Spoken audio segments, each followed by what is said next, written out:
Un saludo tengan todos los amantes del boxeo. Les doy la bienvenida a un nuevo programa Gancho de Derecha. Y bien, señores, los que me siguen saben que yo tengo mi propia clasificación por grupos sobre las revanchas en el boxeo. O sea, recuerden que de acuerdo a mi criterio tenemos las revanchas innecesarias, que son aquellas que no tienen justificación, y tenemos las revanchas necesarias, que son aquellas que después de una primera pelea, ya sea por un resultado cerrado, ya sea por una arbitrariedad que generó muchas dudas, que generó polémica, ya sea por una cláusula establecida en el contrato previo a la pelea, son las necesarias, las justificables. O sea, tenemos las revanchas que tienen justificación y las que no tienen justificación. Y a propósito del tema, quiero comentarles sobre unas recientes declaraciones de Oscar Valdez sobre que ya no estaba muy interesado en darle una revancha a Miguel Berchelt, porque además de que es su amigo, quiere otras peleas y que solo cedería si el público la pidiera. Pero pienso que esta última parte es más diplomacia que otra cosa, y si le diera esa revancha, por ejemplo, me encantaría, pero si no se la da, no lo criticaría, porque realmente Valdez tiene su razón. Por una parte, eso de que es tu amigo no queda muy claro, porque por muy amigo que seas de un rival fuera del ring, sobre el ring no existe esa amistad y tú eres un boxeador. Si descartamos esto, que está un poco de más, entonces podemos considerar lo que él agregó al decir que se vio ese día realmente quién fue superior en la pelea y que no es necesaria esa revancha. Y bueno, tiene base lo que argumenta. Esa revancha estaría dentro del grupo de las innecesarias, porque no existe la más mínima justificación de acuerdo a lo que se vio para hacerla. Fue una superioridad abismal desde los inicios, donde hubo un solo hombre sobre el ring. Y en eso Valdez tiene razón, porque no debemos justificar una revancha por el aval o el historial de un derrotado. Tenemos que basarnos en el precedente de lo que se vio en la pelea. Y lo que se vio fue que el rival con más nivel que enfrentó Berchelt en toda su carrera lo dominó de principio a fin, sin justificación para una revancha. Y repito, si se hiciera me encantaría, pero no tiene un porqué para hacerse. Además, creo que ni siquiera existe una cláusula de revancha en el contrato, tal vez por ser Valdez el mandatorio, o mejor clasificado, tal vez por otra cosa, pero esto le permite a Valdez desechar esa opción al no tener compromisos contractuales. Es cierto que en los tiempos de hoy existe una tendencia de algunos boxeadores de rehuir revanchas con sus rivales derrotados.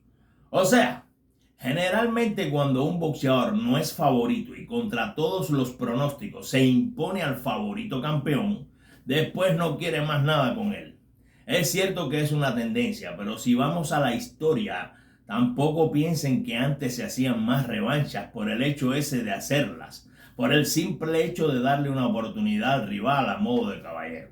Si vamos a los ejemplos, la mayoría de esas revanchas o series históricas tuvieron un precedente que justificó dichas revanchas. Una pelea primera cerrada, por supuesto hubo excepciones, pero por lo general esas series, trilogías o revanchas de ayer estaban justificadas porque estuvieron dentro del grupo de las necesarias y justificables.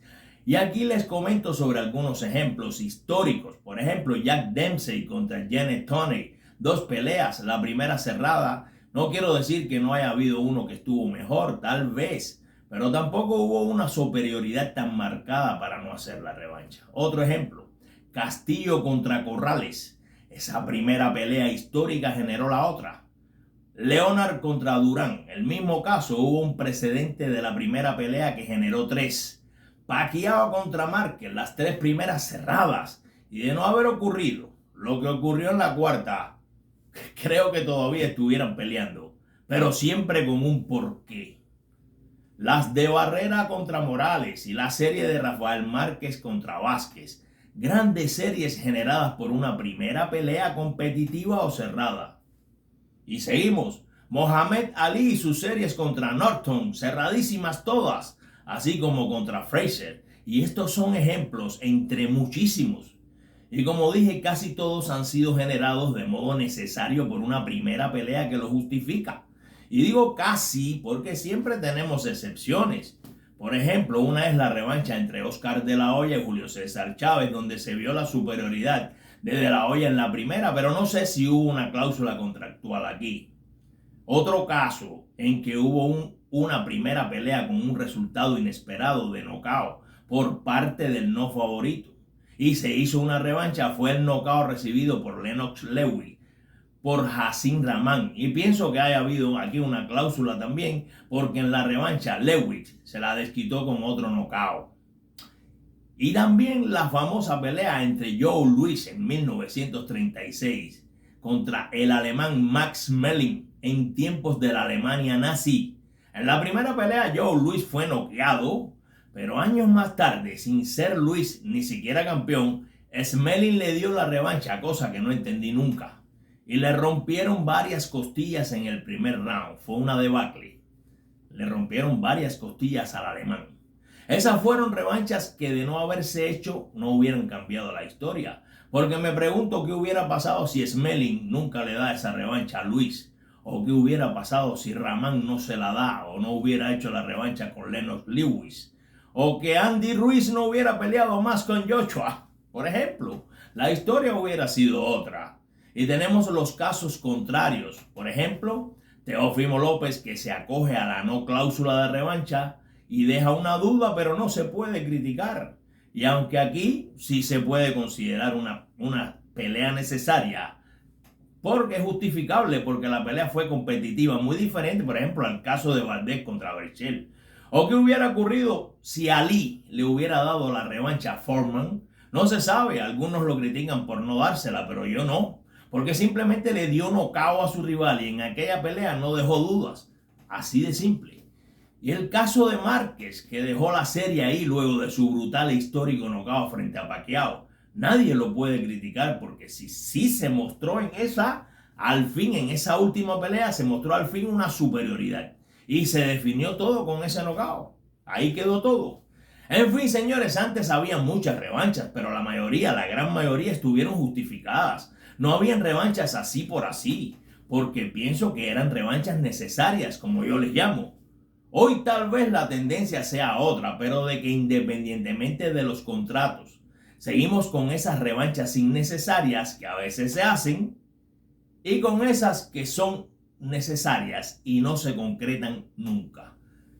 Pero como no podemos criticar ni a Márquez, ni a Foreman, ni a Teófimo López, menos aún debemos criticar a Oscar Valdés si no le diera la revancha a Berchel. Porque, señores, a veces las oportunidades se dan una sola vez en la vida y hay que aprovecharla. La superioridad de Valdés, de Oscar Valdés, aquí fue abismal. Un solo hombre sobre el ring. Entonces, si no te presiona ninguna cláusula, ¿para qué una revancha? No tiene sentido. Ahora bien, si se hace, pues bienvenida. Pero repito, por el precedente de la pelea, de lo que vimos ese sábado, es una revancha sin ninguna justificación desde el punto de vista boxístico. Ustedes pueden opinar. Muchas gracias. Quiero saludar en el día de hoy al amigo Luis Martínez Calvillo, al amigo Fabián Cisnero en Argentina y al amigo Lord of Thunder, Thor. A los tres, muchísimas bendiciones. Nos vemos próximamente en otro programa. Gancho de Derecha. Muy buenas noches.